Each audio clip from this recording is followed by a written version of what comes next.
Hi, Mickey. Hey, Bob. You don't look very good. That's a pretty junky looking outfit you have there, and the apartment. You've gone downhill. Something's wrong with you. Have you picked up rhetorical tips from Donald Trump? I'm going to dominate this conversation the way Donald Trump dominated the debate. I'm a force of nature, Bob. I hope you can't compete with me in the leadership category. I've long conceded that. I hope I look at least slightly better than Joe Biden looked. You look fine. Thank you. Fine. Thank you. I'm actually chastened by. Well, you do the opening you were going to do. I'm chastened by people who say I interrupt too much. So. I don't have an opening. I always count on you to have some good. Crazy visual gag. But I know today, given in light of today's news, we are in too somber a mood to have a visual gag. So you don't seem to have a visual gag for us. I don't. I'm going to try to behave the way Trump should have behaved in the debate, which is not interrupt. I don't think I interrupt, but some readers have said I interrupt. No, my fans say you interrupt. Your fans say I interrupt. Right. And anyway, so we'll call it a draw. I've listened to the recordings from my end, and it's like Mickey talk and then long periods of Bob talk and then like Mickey talk. That's from my perspective. I found Is that right? One's perceptions of this are completely warped by self-interest. You always think you talk less than you do. I may be guilty of that. There are definitely times when I'm ceding center stage to you, but I try to minimize those times. So yeah, I'd assumed as of yesterday, I was thinking, there aren't many things that are so big that they'd be the thing Mickey and I were going to talk about 3 days after they happened or 4 days after they happened or whatever. But the debate was that big, and then of course today's news. Or more recent. I think it's bigger. I mean, I guess what's the scenario in which it could not be bigger? Which is Trump quickly recovers and Biden does not get sick, and so the race carries on as before with a bunch of staffers spreading COVID everywhere. Well, I think even then it could be big. I mean, that's the weird thing about this. Don't you think there's a chance this could work out in Biden's favor or in Trump's favor? Yes. In fact, when I thought about it, there's sort of three tiers. There's the tier where Trump doesn't really get sick and people say, "Oh, you're a hypocrite who made light of of COVID and now you're now you're getting your comeuppance and you were secretly paranoid in private, but you told the public not to worry, ha ha ha." Then there's the wait a second. That's when he doesn't get really sick. That's when he doesn't get really sick. But then won't he be able to say in that event, "See, I was right. This is no big deal." I don't think he'd have the balls to say that, and also I think people realize it's a big deal. Let me get through the two other levels. Okay. He gets mildly sick, and people push for him, and he gets a lot of sympathy, and then that's level 2. And, they're pulling for him to come through. He's, struggling to breathe. And the third is he gets really, really sick and people just say, this guy can't be president. He's a loser. Or he's weak. He's physically incapable of doing the job anymore. Wait, so, I'm sorry. I apologize for this interruption. I was actually adjusting my microphone levels during number 2. What's number 2 again? Number 3 is really sick. Number 2 is he's fighting for his health and he gets sympathy. So didn't you miss one option, which is very unlikely, but has been known to happen with this disease? Well, the option 4 is that he dies. Yeah. Very low probability, even for somebody his age. You would think and hope.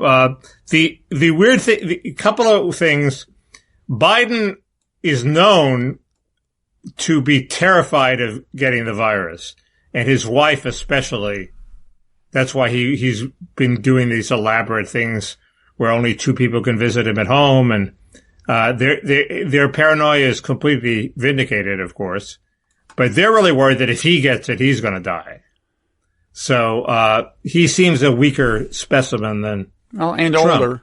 But he doesn't have one risk factor, which is being overweight that Trump has. Trump's less overweight than he used to be. Have you seen him? He's in better shape, but. Okay. Do you think 243 for a guy his height, is that obese?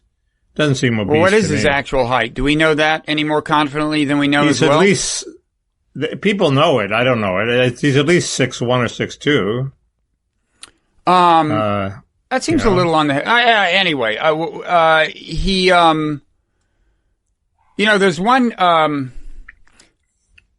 There's one other risk factor that I think he may have. This is so conjectural that I apologize for it in advance. It's just that as it happens, after the debate, I was kind of thinking that Trump himself must have been on something, maybe some Adderall, but also I realized, there's a very good chance that for years he's been on testosterone supplements.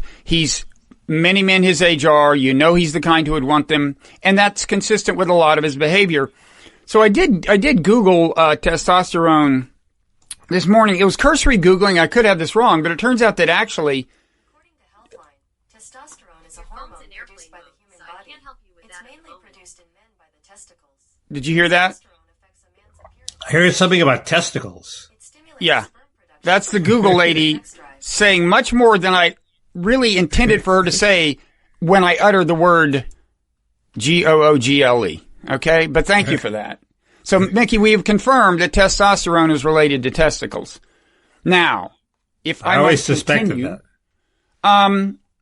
It looks at according to my cursory Google, it actually does. I thought it might confer immune benefits. It seems to be the opposite. Female hormones do make you, in general, more resistant to infection from various illnesses.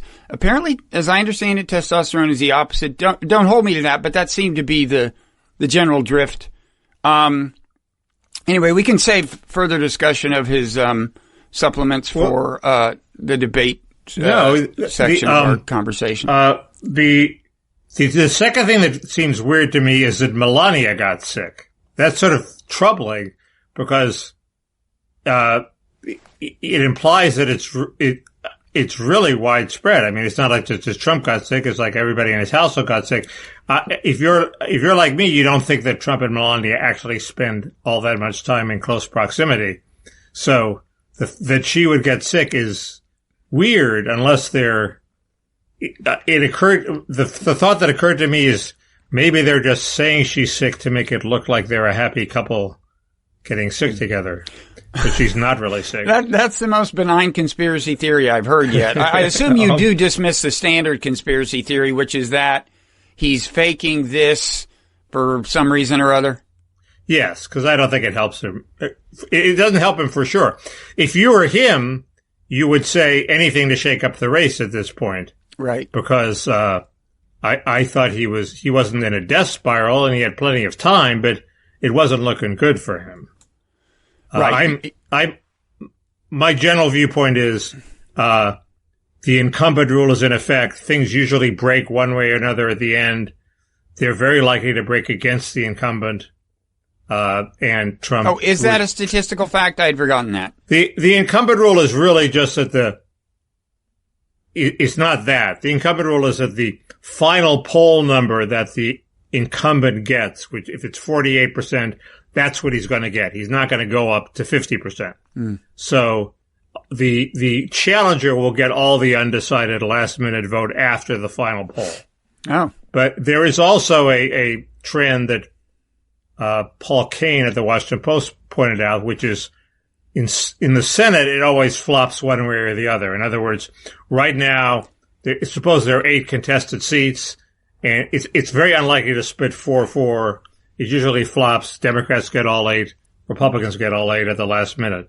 So applying that dynamic to the presidential race and remembering what happened to Jimmy Carter, who was in a similar situation against Ronald Reagan, my instinct is it would all flop to the challenger. Mm-hmm. If Trump was that popular, he would have been further up in the polls already.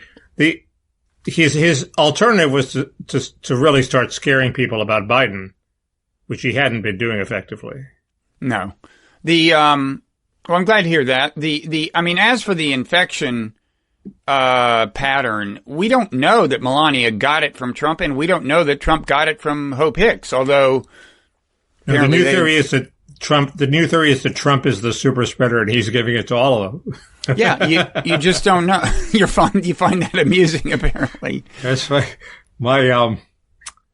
yes. There's that old joke that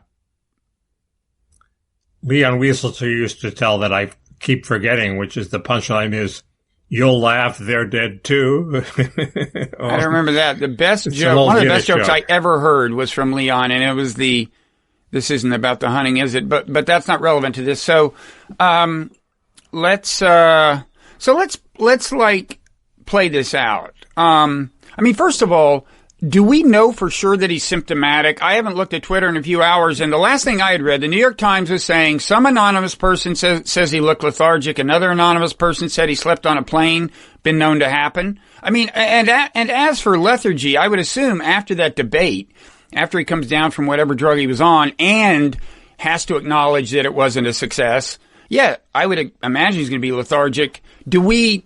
Has it been confirmed that he is symptomatic? I just read, I think it was on Maggie Haberman's feed that he was mildly symptomatic. Well, that's what the Times is reporting, but it's like anonymous sources saying he had, one person supposedly said he had cold-like symptoms. Anyway, the reason I ask is because the test he tested positive on is the PCR, and that is a very sensitive test that can give you, depending on how many cycles of it you do, of the amplification of the virus you do, kind of in the test tube, so to speak, can report as positive very low viral loads. Are there false positives? I don't think that's the issue. So, I mean, I assume that's positive, but that's possible. But the bigger problem is that, often people who get the PCR test, they don't get the information about like how many cycles it took to get the positive, and that would give them some indication of what the viral load is. What I'm suggesting is that the doctors know more about the level of Trump's viral load than we have been told. The doctors find out that information? How many cycles? I believe that it's inherent in a PCR that you at least know how many cycles it took to get the positive. But I could be wrong. But at any event, they have the capacity to administer a PCR in that fashion, which would let them know kind of exactly how many cycles it took, which would give them some sense of viral load. So it could be, if we don't know for sure he has symptoms, it could be all he has is an incredibly low viral load. We'll never see symptoms. I don't know. Why wouldn't they make that information public? You'd think they'd make everything public, practically. Well, in general, though, people do the opposite in these situations. They're very guarded, and and they think very carefully before releasing anything true. And I don't know. I don't know. It's funny. I don't know which one it's an interesting question. What would they rather conceal, high viral load or low? Because, like, if it's, high. I mean, one scenario is Trump. He gets through this pretty easily, and he uses it to amplify this Trump is Superman theme, right? And if that's the case, you'd like them to think he had a high viral load and yet still felt almost nothing, right? I don't know how this plays out. John Huntsman got the coronavirus when he was running for governor of Utah. It didn't help him. He lost. So, although Boris Johnson's popularity apparently went up when he got it, a somewhat Trump-like figure. Yeah. He was really suffering, that guy. Plus, he was close to being intubated. Yeah, but like Trump, he had been, that's true. There was more concern about his actual health than we yet so far have reason to be with Trump. But he had, like Trump, been pretty dismissive. He had been saying, look, I'm shaking people's hands and, Right. So yeah, the one possibility which he won't take is, I wrote this article a few months ago saying he should drop out of the race and let somebody else run, and that didn't happen, and it's probably too late for that to happen. Obviously, in a way that would help him, but he could seize this as a face-saving way to get out of the race. If he wanted to, keep in mind, I would think his polls must have been pretty bad for him to do the debate strategy he did on Tuesday. It was high risk. It had a high chance of failing. It was like going for the Hail Mary pass. He was trying to force Biden into some stuttering or some breakdown or some moment of confusion that could then be captured on tape and replayed 1,000 times. And what were the odds of that happening? Probably less than 50%. And unless he was wildly overconfident, it just seems to me you wouldn't do that unless you felt you were behind significantly. Maybe I'm wrong. Well, I do think it was a conscious strategy. On the other hand, it was all it was ordinary Trump times 1.3, right? I mean, it was like, it's the way he is, amped up a little. So it's conceivable that he just took too much Adderall or something. I think going in, the people in the know were saying there was going to be a strategy somewhat like that. On the other hand, the polling we see is not very great for him, and maybe he didn't know any more than that. But, so I don't know, but you don't really think he's gonna drop out of the race. I don't. I sort of, it's been pointed out to me that, since my only goal is to stop this amnesty bill and that involves preventing the Democrats from taking the Senate, if the Democrats are, you're not going to hold off the Democrats unless Trump's base is mobilized at this point. And so him dropping out would probably demoralize his base more than the Democrats' base. I mean, the Democrats are now all fired up and they just have to last a few more weeks.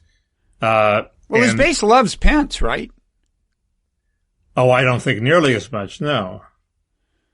Pence, what's populist about Pence? Well, I was thinking of the religious right loves Pence, but not the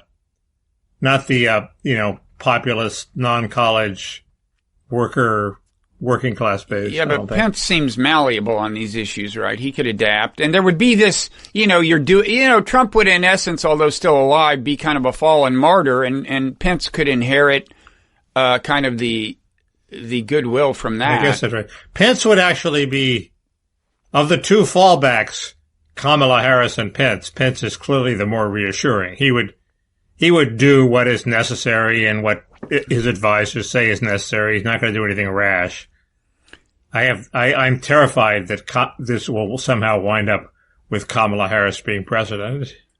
Well, we could do worse. I agree that she wouldn't be my first worse. 7 choices, but as a number of people have noted, the VP debate does become more interesting and important as a result of of Trump's medical development.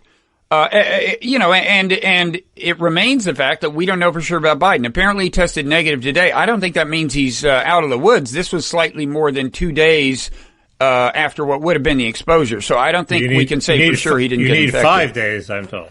Yeah. So in fact, we won't know for sure as of the vice presidential debate, right? I mean,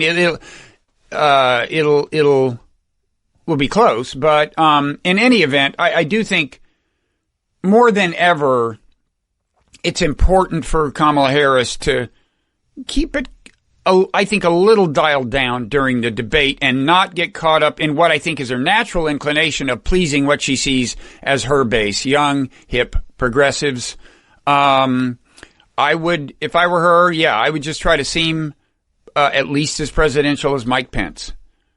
I agree that is her fatal flaw. The desire to seem young, hip, and progressive. Yeah.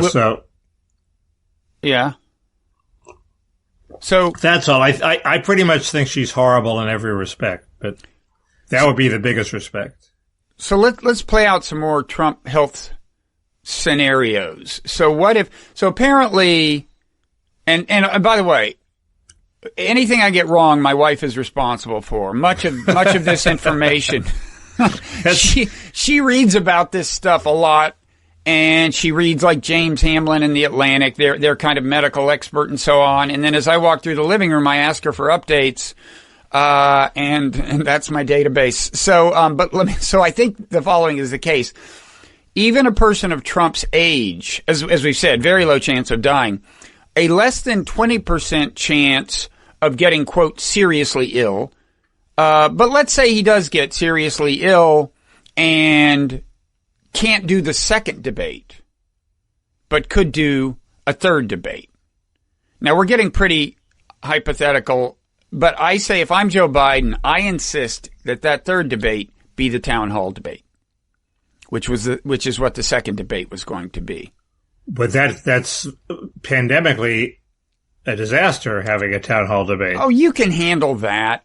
Give them shields. Have you seen the plastic shields? They have to use the blogging heads split screen technology and have them in different cities. We will license it to them. Greg Dingle, doesn't he own that? No. Zoom has not had a rival yet, but we're still around. Don't assume anything. Why insist on the town hall debate, even assuming you can do it safely with various shields? That's the safer scenario for Biden, right? I mean, weren't you thinking, if this proceeds normally, okay, Biden will probably do fine in the next one because that's town hall, and then his next big risk will be the final debate where, Trump will again try to throw him off, and Trump will demand that he remember things like, in the last debate, Biden actually did quite well twice in summoning things to mind. One was where Trump said, "Which official is that?" And Biden said, "Kellyanne Conway," a little hesitantly, but apparently correctly. Passed that test. But anyway, that's the kind of, I thought if you took Trump's monstrous behavior out of the equation, Biden did pretty poorly. I agree. He got a C. I agree. And maybe he passed his cognitive test, but he totally screwed up his description of his medical plan, his healthcare plan, in sort of intentionally disingenuously. Trump said, well, you're going to take over the private healthcare plan. Said, oh no, my public option is only for people so poor that they're on Medicaid. Well, that's not true. His public option is available to everybody. Well, why did he say that? He couldn't possibly not know that about his own healthcare plan. And after twice saying my environmental plan is not the Green New Deal, then he said, look, the Green New Deal just does XYZ, like defending it. He was getting confused at that point between his plan and the Green New Deal. Right. So no, I agree. But I think the one reason he was so bad is because Trump was there and amped up and challenging him. I don't think he's going to be that bad in a town hall. Huh. See, I think Trump's strategy worked to some extent, but because Trump overdid it, his overdoing it became the story. And that's his possible. Mistake. I tend to think of Biden as prone to gaffes in any environment, under any occasion. I mean, historically, he's been a gaffe machine. Yeah. I do think he's better in front of an audience. I remember seeing him in Las Vegas, and he gave a pretty ordinary, tired speech, and then he spent 2 hours talking to the people in the crowd. And there weren't that many of them. There were like 50 people hanging out, and he was there for hours and hours. Now, he only had to listen, but I do think that gets whatever hormones make you alert going, so the town hall would be good for him. Anyway, that's pretty hypothetical. I mean, go ahead. He's a hands-on politician. Even people who hate him think he's a good retail politician. Yes, handsy, some would even say. Yes. So we've talked about this. He's handsy with everybody. Yeah. Yeah. No, he gives shoulder massages to elderly men. Yes. Yes. Do you have a sense for whether this is more likely to help Trump or help Biden? I mean, I don't. I'm completely at sea. And it depends how they react. I mean, if Trump is Trump, he'll screw it up somehow. But,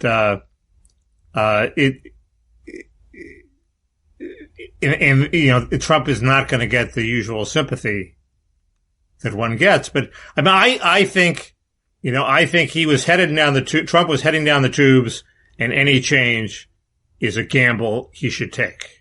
So if this is flipping a coin, it's a good idea. Yeah. I mean, not that he did it on purpose. Now, that's another good conspiracy theory. Do you want to try that one? What, that he's lying about having it? No, that he intentionally infected himself. Why don't you embrace that theory?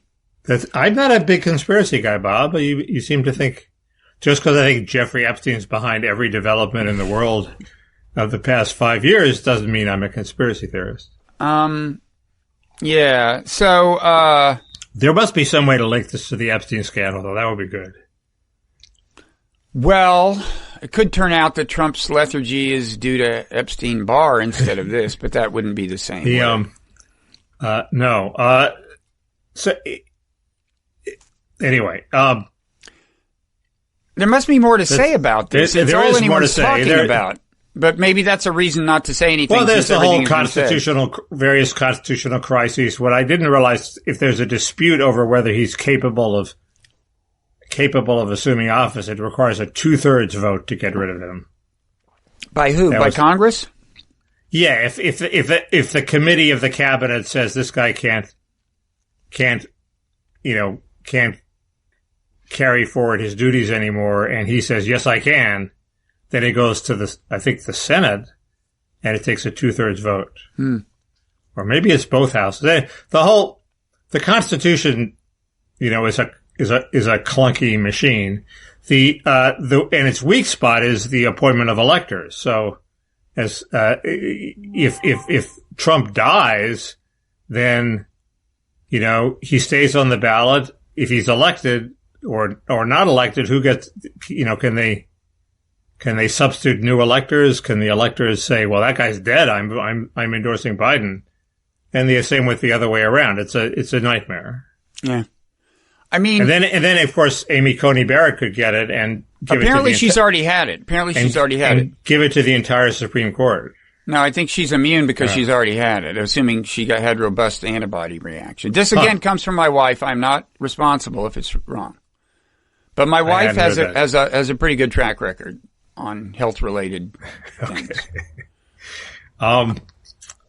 So I mean, I think to a large extent this will just, like so much in America these days, there are various ways this could wind up reinforcing various people's pre-existing narratives. Okay, the fact that he got it is, for the resistance and anti-Trumpers everywhere, more evidence that he was wrong to be so casual about this, and clearly he was. I mean, that part is true. I just don't know how many people outside of the Trump-hating crowd is going to really dwell on that. If he gets through it with minimal symptoms and doesn't seem deeply debilitated, maybe that can reinforce the idea that he was fundamentally right, that this is no big deal, right? Well, most people who get it just get through it.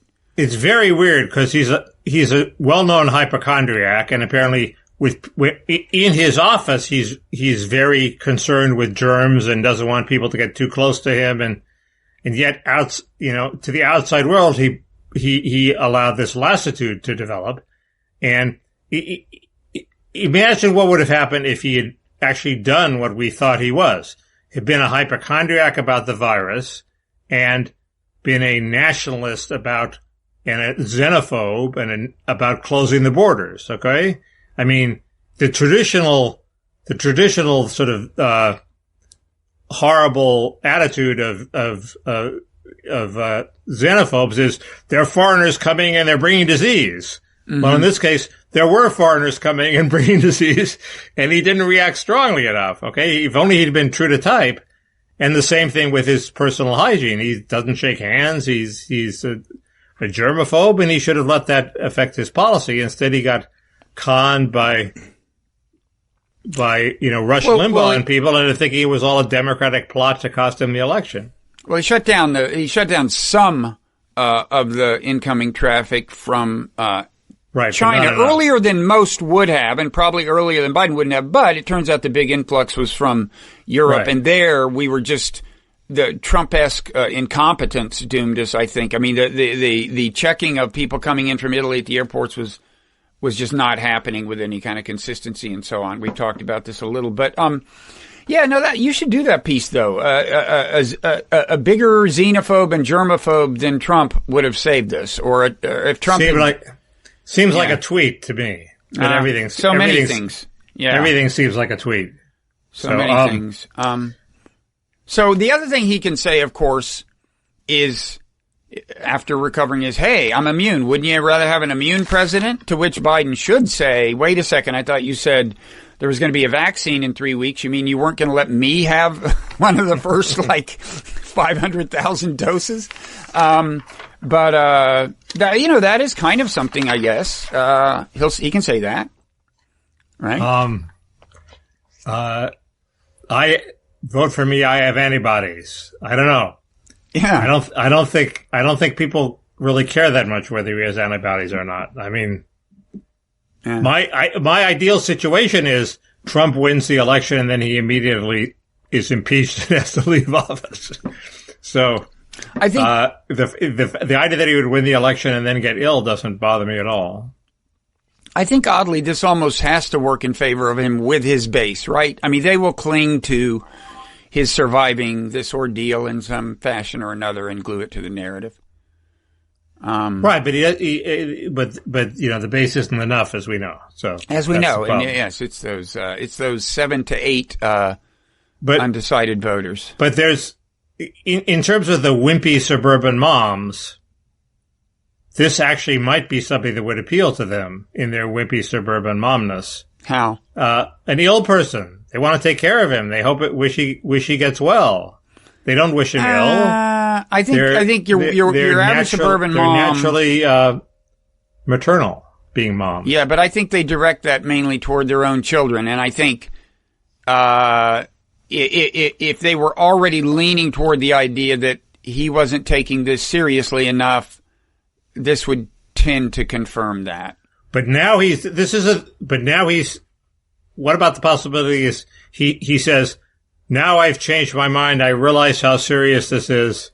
I guess he can't really do that. That would be too much. Well, Trump is constitutionally unable to start a sentence that way. But I was thinking about this after his horrible debate performance.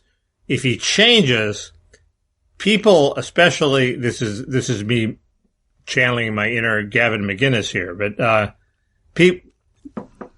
I find that women have really appreciated when a man changes, and voters in general of both sexes like it when a politician changes, and they tend to forgive him way too easily because it demonstrates to them that he listens to them. In other words, some guy screws up, the voters hate it, he says, okay, I'll stop screwing up.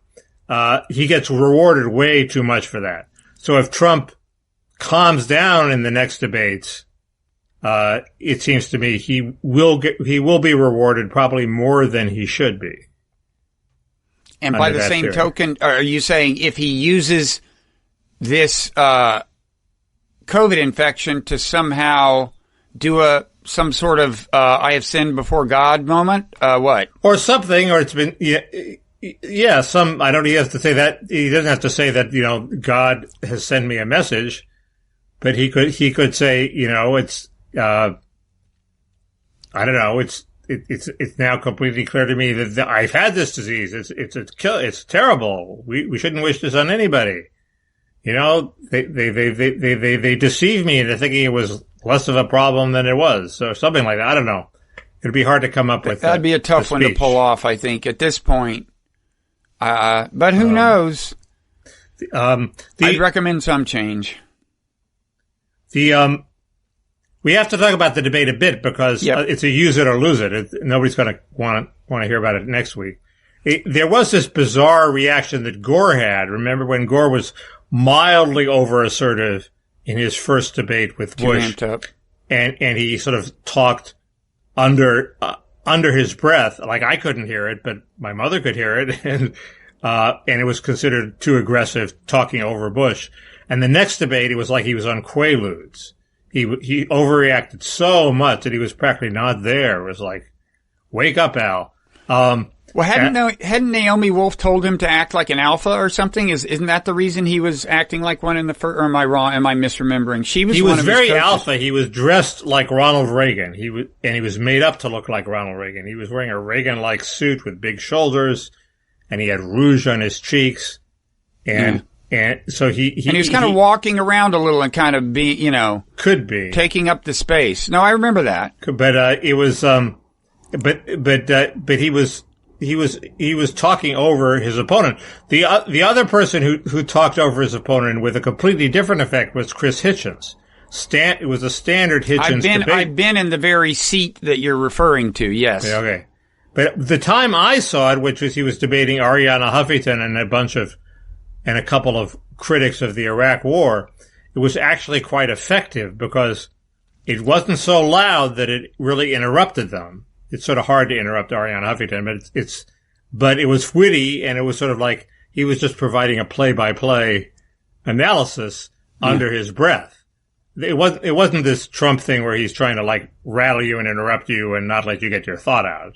Why do you think Trump was so over the top? If we grant that it was a conscious strategy, why did he? Well, he seems to. There is a small percentage. Maybe not a small percentage, because some polls showed that his support went up after the debate. That said, "Oh my God, this guy's a force of nature. He's an asshole, but he's unstoppable. What a leader! I'm going with the strong horse as opposed to the weak horse." And early Andrew Sullivan posts during the debate said that. Yep. Some of the Democrats, like I'm counting Andrea Mitchell and various MSNBC commentators, were defensive about Biden's performance. And he could have should have said that. I didn't think Biden did that badly, and especially in comparison with Trump. Why were they so defensive? Because they thought he was the weak horse. So there's that possibility that Trump thought he was being the strong horse. A friend of mine was a lawyer who was hired by Trump to work at his firm, and he shows up on the first day as an outside counsel, and Trump is completely vicious to all his subordinates, doing exactly the same stunt that we saw at the debate, which he interrupts them. They can't say nothing they do is right. He berates them, humiliates them, and this guy says, "This guy's an asshole. I'm quitting." Okay, and the aides who he berated call him and say, "Don't you understand? He was just doing that to impress you." He thinks it's impressive. No, I know. In Fred Kaplan's new book on the kind of the history of, nuclear negotiations and related matters, he says that, Trump wanted to be one of Reagan's arms negotiators, and of course he didn't get the job. But when he ran into Richard Burt at a party, who became one of them and was going to go over to the Soviet Union and negotiate, apparently Trump said to him, "Here's what you do. First of all, you walk in way late. Keep them waiting. Then you walk around, you come in, you walk around to their side of the table, pound your fist on the table and say, 'Fuck you.'" And Trump was serious like that. He thought that was a good way to start nuclear negotiations. It's, I don't know. I also do. So do you think he was on drugs? There have been all these reports. I assume they're all on drugs. He's on drugs. Adderall, yeah. I'm on drugs now, so why shouldn't he be on drugs? Sudafed?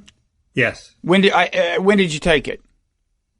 Hour and a half ago. Good. Because I think last week you took it too late. You want to peak right now. Last week I was not at my best. And if you wait too late to take it, remember, snort it. Okay? How do you snort a lozenge? You crush it up? Well, it is critical to remember to crush it up first, because if you don't do that and you snort it, it will take longer to kick in. It could take up to 7 hours if you snort the whole pill. Thanks for the tip. Sure. So, we were talking about why Trump did that. I think that's why he did it. The idea that he had a sound strategy and he just overdid it by 20%. I don't quite buy that. It was, if he'd just done a regular debate where he made his points forcefully and said, "Over to you, Joe," and let Joe talk, he would have won. Well, but clearly Joe wasn't very good. And the one answer he gave when he was, allowed 30 seconds to explain his reaction to COVID and the economy, was actually fairly good given his weak position, which his reaction was bad. He made a fairly persuasive case. So his canned answers were pretty good. He had a few good moments, and I will say on his behalf that if you had bought into Trump's caricature of him, you'd be going, oh, this guy's okay, because he did kind of consistently like respond to Trump in real time with more or less rational replies. They were almost never dazzling. Well, you're talking about Biden. I was talking about Trump. Oh, you're talking about Trump. Oh, I'm sorry. I said Trump's canned answers were pretty good, and he should just give him the canned answer and let Biden give his canned answer, and he would have won. Well, but I do think there's some logic into trying to throw Biden off his game, because I honestly think Biden would have been a little better, again, in a town hall type setting. I think Biden was a little rattled. I also think all of this, the constant drumming about his cognitive state has made him uncertain in a way that could wind up, it could become a self-fulfilling prophecy. I think that's one reason he kind of goes, Kellyanne Conway, Kellyanne Conway, rather than just say Kellyanne Conway, right? Mm-hmm. Because you see him kind of hesitate and doubt himself a lot. Right. And I think to some extent, I think this I'm not an expert on stuttering, but I think stuttering itself may get worse when you're self-conscious about the problem. And by the way, this was one of the few times I've heard him actually stutter. He really stuttered once during this debate, a classic stutter, and I've almost never heard Biden do that. I heard about it. I don't think people hold stuttering against. No, not at all. Not at all. People hold this idea that Trump was trying to make him stutter. So what? It wouldn't hurt him to stutter. No, it would hurt him to be disoriented and to forget his train of thought and to talk gibberish. But stuttering is fine. I'm suggesting that Trump putting him on the defensive, both by constantly talking about his decaying brain and by just, being all over him during the debate, I think it does make screw-ups more likely, but it also gives Biden the chance to shine on selected occasions. And in this case, like I said, he just amped it up so high that he himself became the story. Trump became the story. And of course, most of the media is sympathetic to Biden and wants Trump to be the story. I mean, when you think about it, Biden did various things that if Trump had did them in 2016, even that little thing about I am the Democratic Party. If Trump in 2016 had said, I am the Republican Party, there would have been a little to do about that after the debate, right? No kidding. Yeah. So, Biden has that going for him.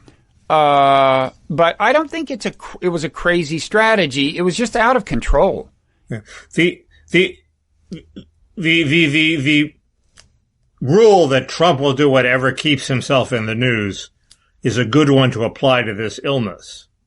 In other words, Trump is never going to take himself out of like go on sabbatical, take a week off of the campaign and let the attention fall on Pence. The news always has to be about Trump. So, that's a good way to figure out what he's going to do. Mm-hmm. The other thing about the debate is he, of course, and this is an overarching problem with his campaign, he's completely forgotten the issues that got him to where he is.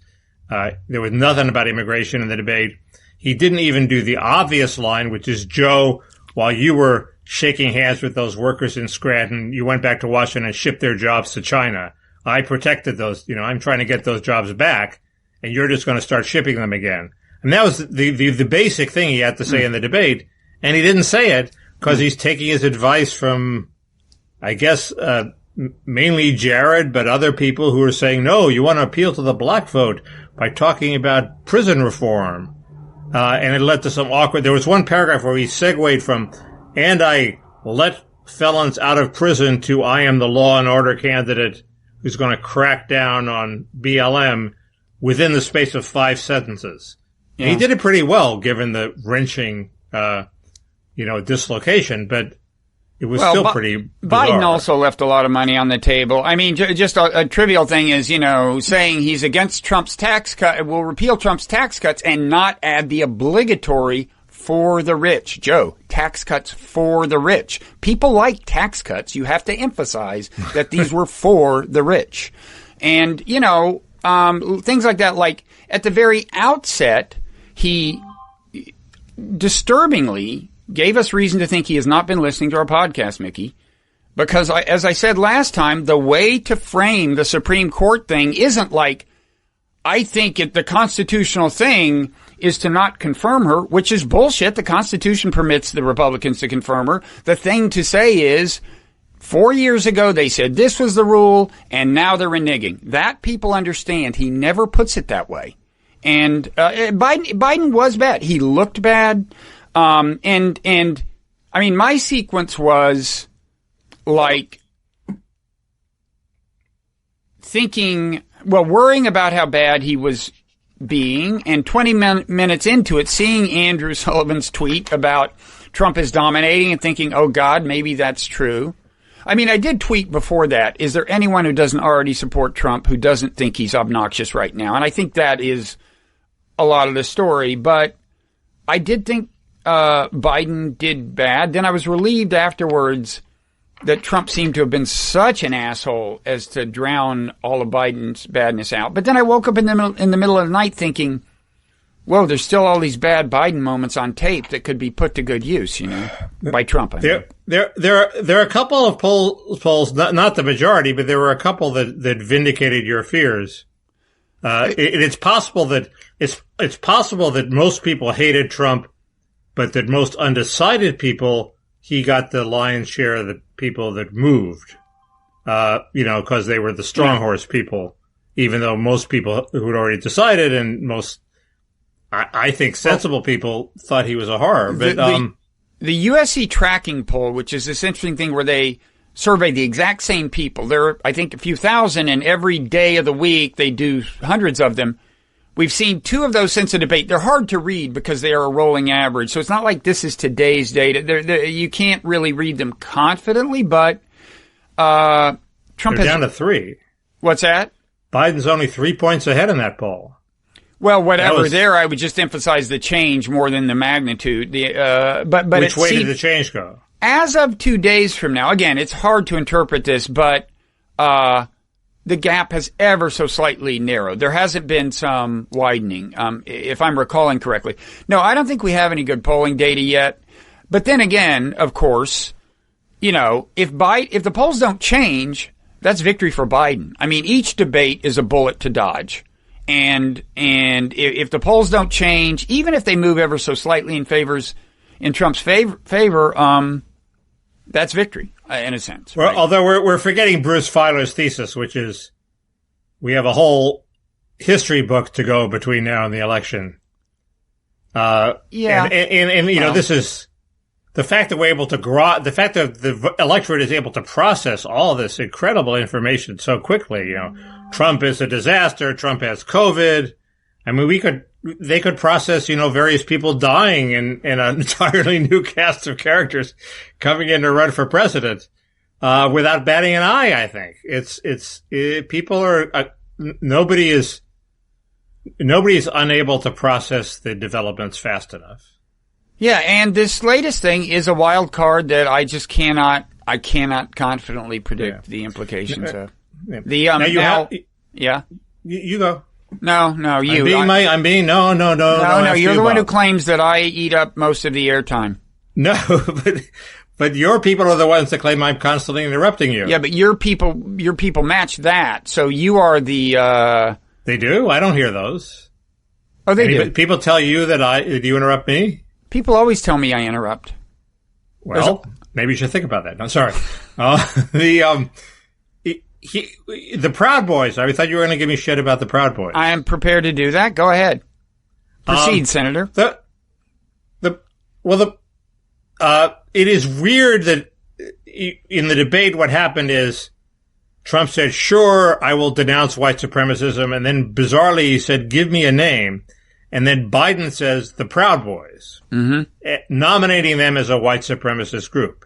Mm-hmm. And then Trump says this thing, stand back and stand by. Mm-hmm. And first, the problem with the Proud Boys is there are a lot of things that are wrong with them. They're up front, they're anti-Islam. Okay, I mean they're founded by this guy Gavin McInnes. They reflect his idiosyncratic views. They started off highly ironic. If I can just interject, bizarrely is the co-founder of Vice, which I think deserves further commentary. But go ahead. More than that, he's the co-founder of Vice. He also, I think we talked about this, he invented hipster fashion. And this whole business about wearing the pork pie hat and the beard and the the colorful, I don't know, whatever it is hipster fashion was basically, it's Gavin McInnes's fashion translated to all of Brooklyn.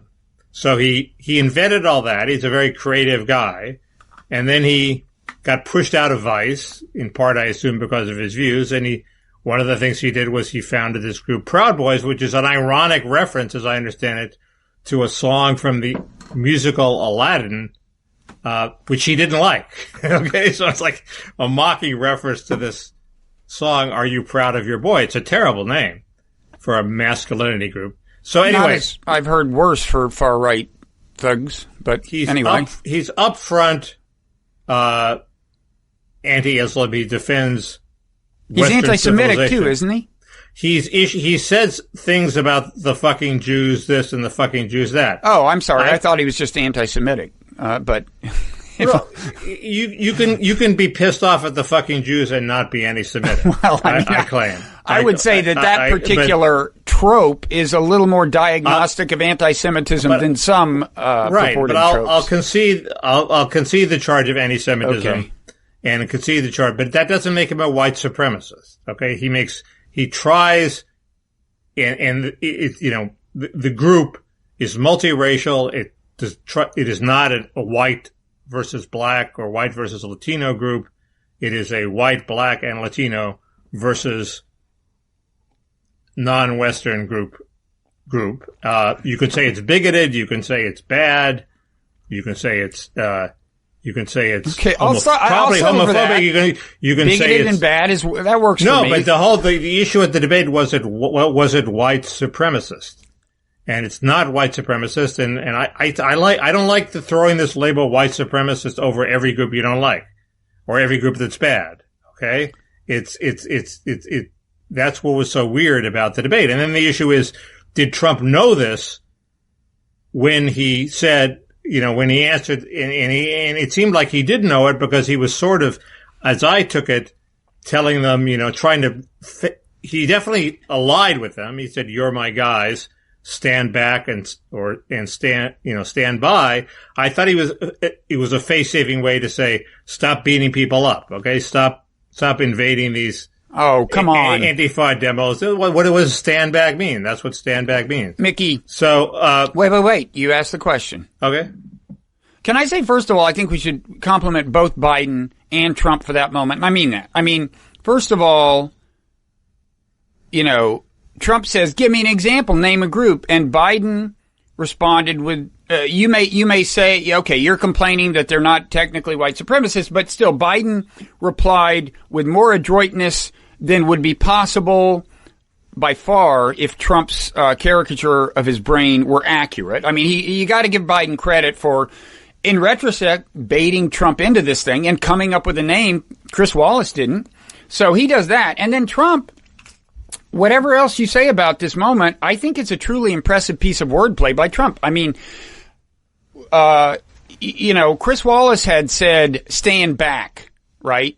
He had said, will you tell him to stand back? And stand down. Stand down. I'm sorry. And then Trump says, and Biden says, the Proud Boys, when Trump says, give me, who are you talking about? And then Trump, his play on stand down is stand back and stand by. I mean, I'm sorry, but that's pretty clever. I couldn't have done that.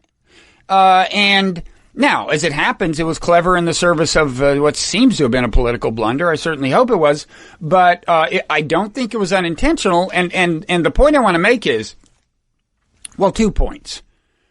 The term stand by almost always signals that action is imminent. If you're in a production studio and they say stand by, the next thing they're probably going to say is, we go live in 5, 4, 3. Stand by means there is a high likelihood that I'm going to tell you to engage. So you stand by and you wait for your next cue, and then you may well engage. So stand by does not mean stand down, and it certainly doesn't mean I renounce them. I mean, that is the meaning of the term. And what creeps me out about this, and it really did the more I thought about it, is Trump is like, you may or may, I'll take your word about the white supremacist thing, but they are a group of right-wing thugs. They beat people up who have who have not started the fight. They have been known to do that and kick them to the curb and keep kicking them, right?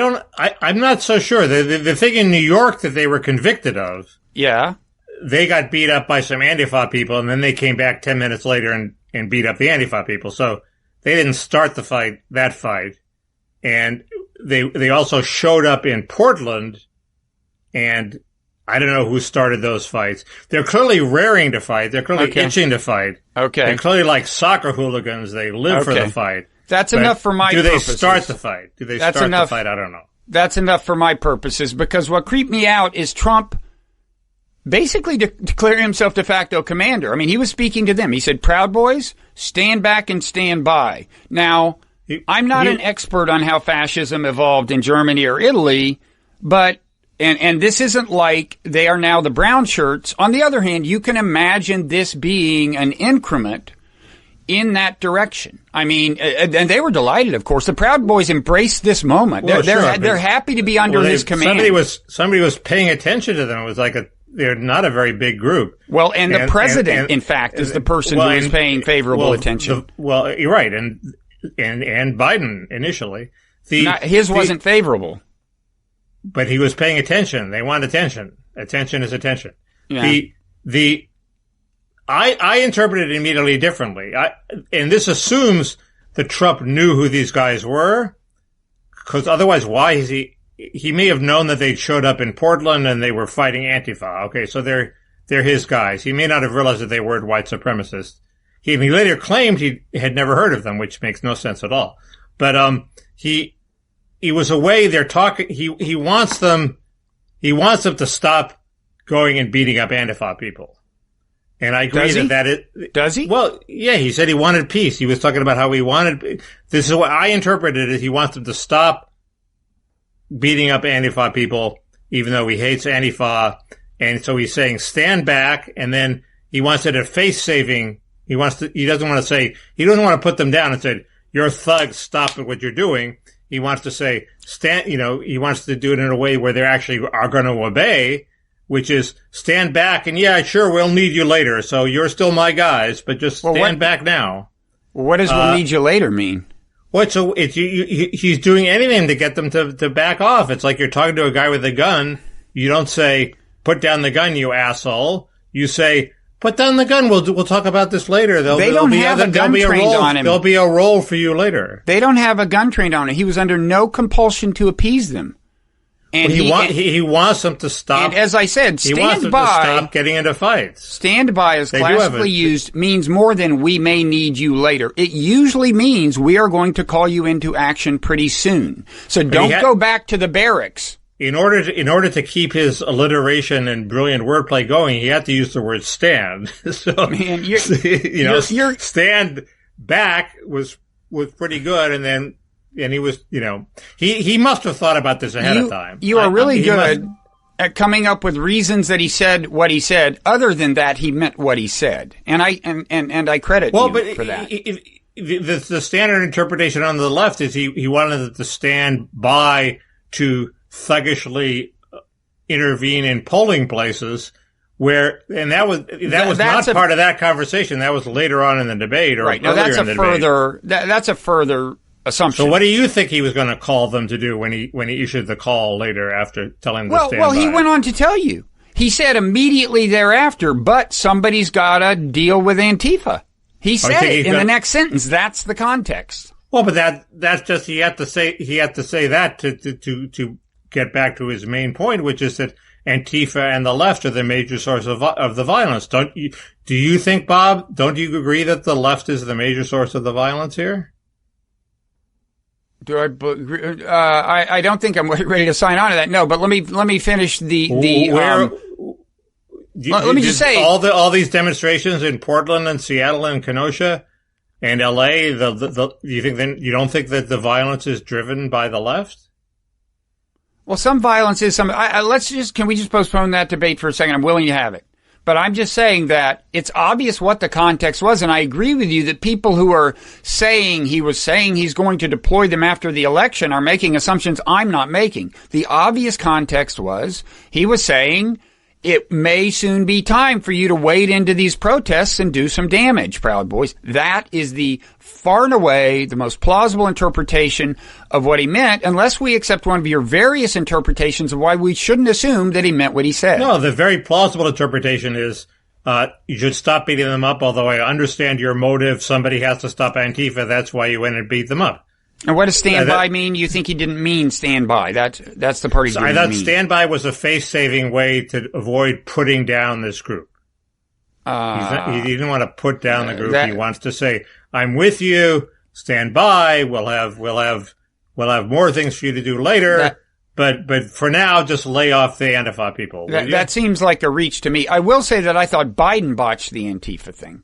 This business about how, I mean, it may be true that they are more of a movement than an organization. That may be true, but Biden should not have skipped the part where he says, like, I'm against violence by anyone, and if it's someone saying they're doing it because they're part of Antifa, I'm every bit as opposed to that as I would be if they were, you know. Right. And Biden just, all he said about it as Antifa is, well, it's actually kind of a state of mind. You know? Right. I mean, come on. Right.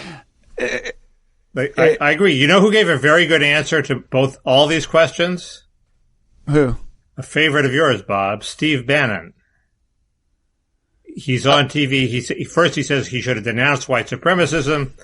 Then he said the Proud Boys are not white supremacists. They're a masculinity group. But I think he said that she should have denounced them too. He was very, very clear. And he said, I've always hated this. I've always asked Trump to denounce white supremacism.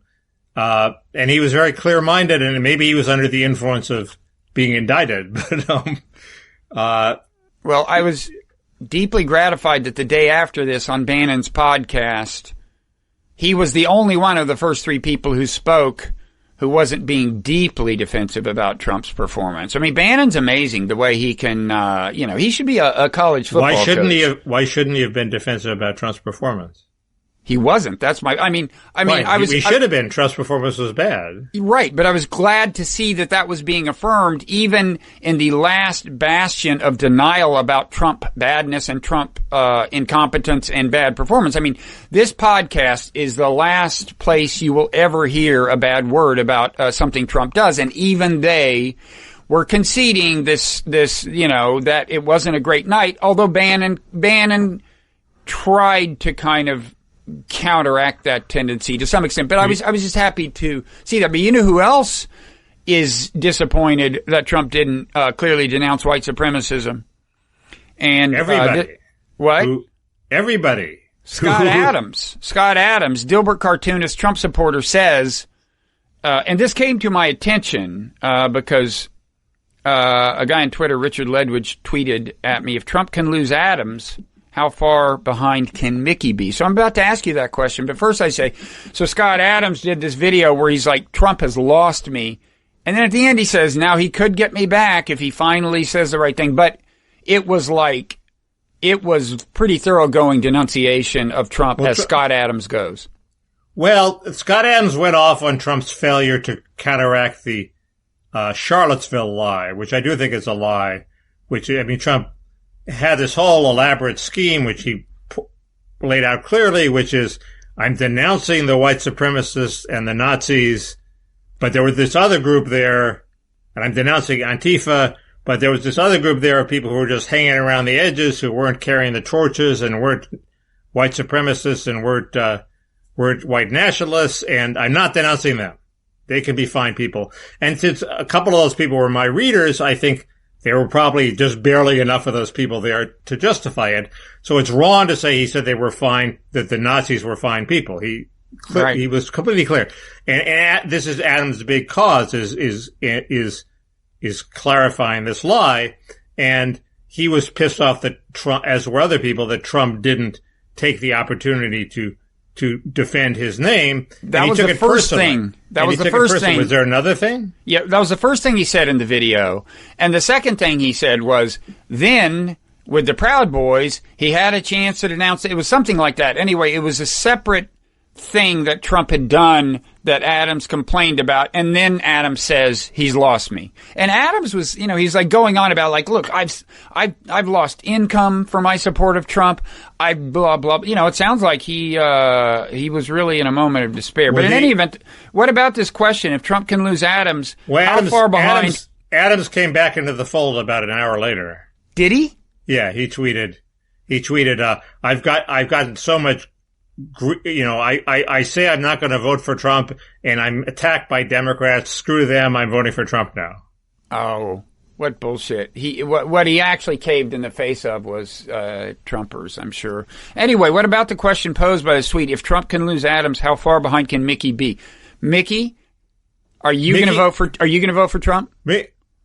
Well, I'm in California, Bob, so it doesn't really matter. But oh, then never mind. But that's my. But the answer is all I care about. I care about 90% of what I care about is stopping an amnesty that I would think will irrevocably change the course of my nation. Okay, so if Biden wins and the Democrats win the Senate, they may not pack the court, but they're clearly going to get rid of the filibuster, and then it's Katie bar the door for things they can pass. And one of the things that's tops on the agenda is a giant amnesty that will be irrevocable, encourage future amnesties, and it's a complete disaster.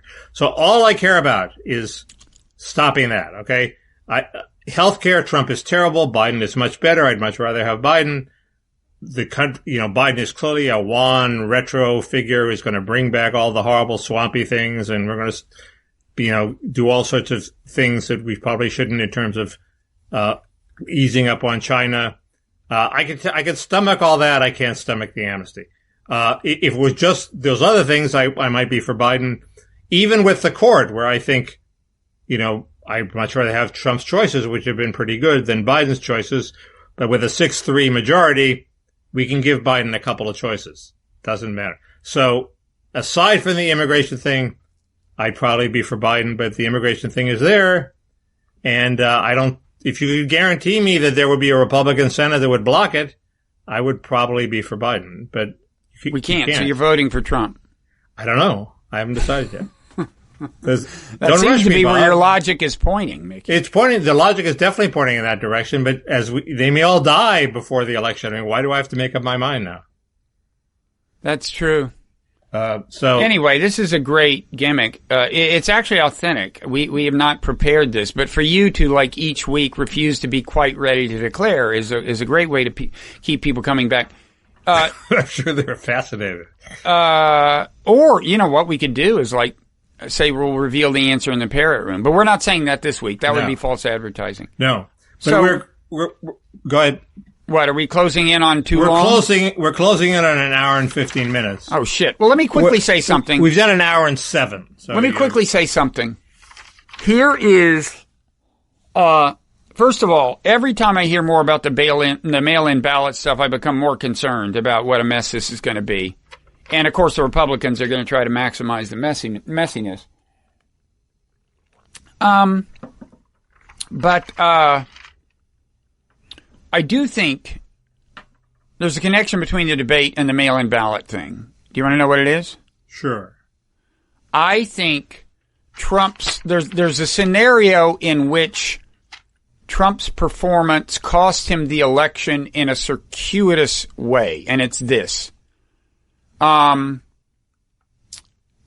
ruling of any number of judges yet to be determined after the election may matter a lot, right? Right. The Republicans are going to challenge these mail-in ballots in all of these states. There's going to be all these rulings. It's going to go up the chain, the state courts, presumably, maybe ultimately Supreme Court, but judges are going to matter. And I can well imagine, like, judges appointed by Republicans, they lean Republicans who in principle would like to rule in favor of the Republicans on these things, watching Trump Tuesday night and going, if they were just kind of on the fence going, this guy's bad for the country. He's just trouble. Also because he's given indications that he wants the courts to be on his side. That would have this effect much more than Trump just being an asshole in one Well, debate. some of them don't like that. I think if they don't know Trump was an asshole before this debate, they're no. But I think I honestly think, Mickey, even those of us who had a really low opinion of Trump were genuinely just surprised anew at what a fucking creep he is. I mean, it was really unbelievable. I mean, when he turned the conversation from the subject of Beau Biden, who, by the way, Donald Trump is dead, okay? He's Joe Biden's dead son, and Biden's talking about his military service, and Trump changes the subject to Biden's son who had a substance abuse problem and starts talking about that. I mean, how low can you go? And I think a lot of people had to. I don't mean this is an electorally significant. I mean, this is my point. I doubt that made a difference in terms of votes. But I can well imagine that the kinds of people who are state judges and federal judges and may have been appointed by Republicans going, man, you are just beneath contempt. That interchange just upset a lot of people. It didn't upset me. I mean, Hunter Biden is a legitimate issue. The press has been loath to tackle it, and it's not that Trump was obviously going to bring it up at some point. So he brought it up, and he had a hook that was a little, there was. And Biden goes on in some sort of pre-planned thing about his son. I mean, that it doesn't bother me that Trump. The main thing is you concede it bothered a lot of people. I'm just saying that this is I don't think it's crazy to think some judges could go, this is just they can now stand to see him go, especially, by the way, let me just finish. Now that they've got Barrett almost certainly on the court, they can just think, the Supreme Court is now in our hands. Thank you, Donald Trump, for your service. You did that for us. Bye-bye. Well, I think that dynamic is inherent in Bush versus Gore. Bush versus Gore was so embarrassing, they're loath to do it again. Well, that's a separate matter. This is on top of that. Yeah, this is on top. But I think that it was sufficient. The Bush versus Gore reaction and what people speculated would be Justice Roberts' reaction when he was the swing vote, which is not to throw the election to Trump because he doesn't like Trump and he doesn't want to besmirch the reputation of the court further. Right. This just adds to that. It's like icing on the cake. But now Roberts isn't the swing vote, and it's not even inconceivable that another member of the Supreme Court who would be on the fence could watch that debate and go, why don't you just exit stage left? Yeah. Is Gorsuch the swing vote? I think Gorsuch is the swing vote now. Unbelievable. You're trying to trigger me? He's weak. He's a weak read, as we've discovered. The voter fraud thing is, the only hope is the LA airport theory, which is LA airport is so dangerous that it's safe. In other words, you have planes like flying it opposite each other, like within 100 feet, like going in opposite directions. And where does the safe part come in? People are the pilots are wide awake. People are terrified of flying into LAX, and the controllers are wide awake. They know how dangerous it is, and they're constantly on alert. So it's actually quite safe because nobody's going to fall asleep and say, "Oh, this is an easy landing at LAX." Okay, the people are aware that there's total potential for chaos in this election, and they're going to be wide awake. That's my only hope. Otherwise, it seems like a recipe for disaster. Not because of fraud. I mean, mail-in ballots are totally susceptible to fraud, especially if you allow harvesting, but just confusion because the voting lists are out of date. They send defective ballots to Brooklyn, so they send 100,000 more ballots to the same people in Brooklyn. So you have two sets of ballots floating around. I mean, yes, they're supposed to check the signatures, but are we really sure they're competent enough to check all the signatures? It's a nightmare. It is. I was listening to Barton Gellman. He wrote the Atlantic piece about the possibility that Republican state legislatures will defy the norm. Well, it's more than a norm. It's a law in most. It's a law at the state level that the electoral, the state's electoral delegation abides by the popular vote in the state. And he wrote the piece in the Atlantic about how some Republican legislatures may try to defy that. I mean, the good news, I heard this interview with him on Fresh Air. The good news for me was that it's not clear that doing that after the election has happened, will be legal, which to me means it will at least go to the Supreme Court and be reviewed at that level. I don't feel as confident as I did back before Ruth Bader Ginsburg died that the Supreme Court would decide as I would like it to. But anyway, at least that'll be subject to court review. But I'm not sure about that. Doesn't Congress have the power to decide which electors to accept or not? And so it matters who wins the House. Well, he said that. And who wins the House delegations. He did say he can imagine a state that he said he can imagine the legislature seating one delegation, but say a Democratic governor authorizing a different delegation that complies with the popular vote, and two aspiring delegations heading to Washington. And I think he did mention Congress deciding, but I think Congress is much more likely to decide that than the court. The courts aren't going to want to get involved. But the question for me is, does Congress vote majority, which means the Democrats will win, or does it vote by state, which means the Democrats might not win? Yeah. So this is the House. It would be the House in any event, right? I think so. The Constitution pretty much says it goes to the House. I saw somebody on Twitter talking about one vote per state, which would be bad news for the Democrats. Well, it's definitely true that if there's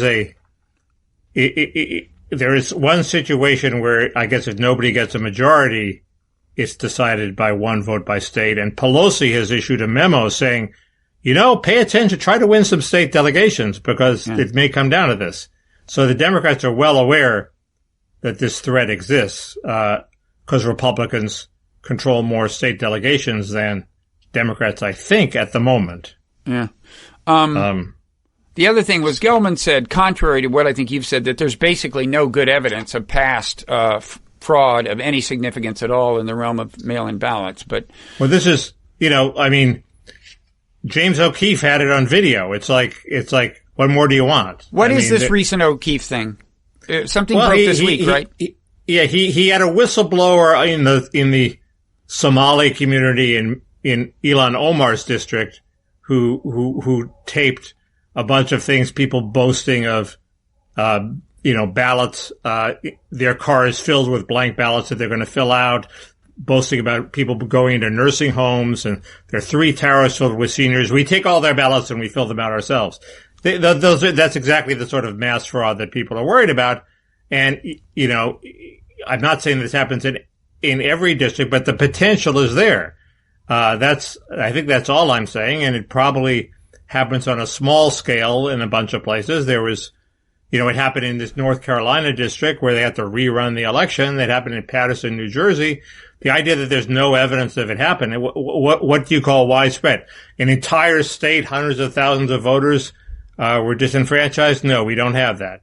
But we do have a couple of elections that had to be rerun because it was widespread enough to call the result into question. So it's enough for me. And you don't need fraud to make it a disaster. Okay, you just need confusion. I would like to see a debate between you and him on this issue. He sounded pretty categorical, and I trust him. Were you at the New Republic when he was like an intern there or something? No, he's a good journalist. I trust him, but I don't. Anyway, I trust him. I would trust him more than James O'Keefe, but O'Keefe had video. Hope so. Okay. Jesus. A couple of other quick sources of alarm. I didn't realize that. I think most states require you, if you're going to vote by mail, to initiate the request for the ballot by kind of early October, some large number of states. And people just aren't used to doing that. And the whole thing was that this year they're mailing the ballots to everybody. In California, that's what we're doing. Some are, some aren't. But the other thing I didn't realize... A lot of states are. The other thing I didn't realize is that a number of states, including some swing states, do not permit them to start counting mail-in ballots until Election Day or even after Election Day is over. So the counting is going to last a long time. The Republicans are going to use that, even if Biden is... I understand that rule because you don't want the preliminary, especially if there's a huge chunk of vote that's voted early, you don't want some election official walking around saying, I know the secret election results that you don't know. We've counted them already and so-and-so's ahead. and maybe a campaign is interested in this information, maybe not. You just don't want anybody to know that. So, Mickey, final thought on that.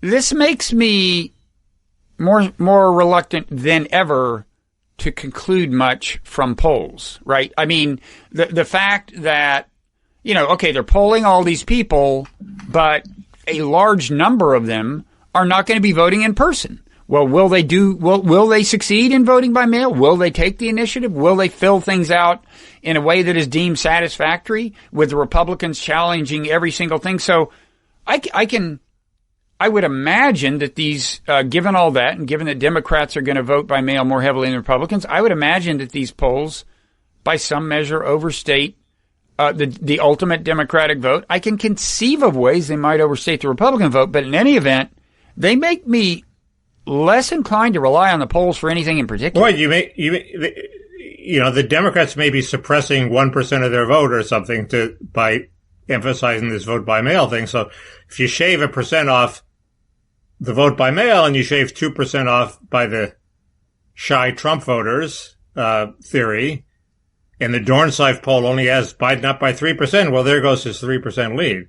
So, but Trump was not acting like a guy who knew this, okay? Trump was acting like a guy who knew he was behind. Well, the state polls, the swing state polls, a number of them are more than a 3% gap. Enough of them are more than 3%. But as for the national poll, I mean, if Biden wins by 2% nationally, it's a coin flip as to who wins the Electoral College. Right. Correct.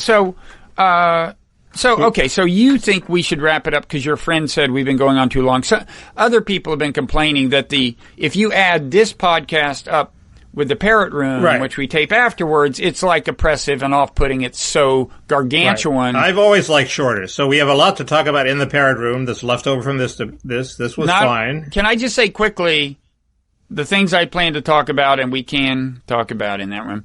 A person in Canada was charged for being a fake terrorist.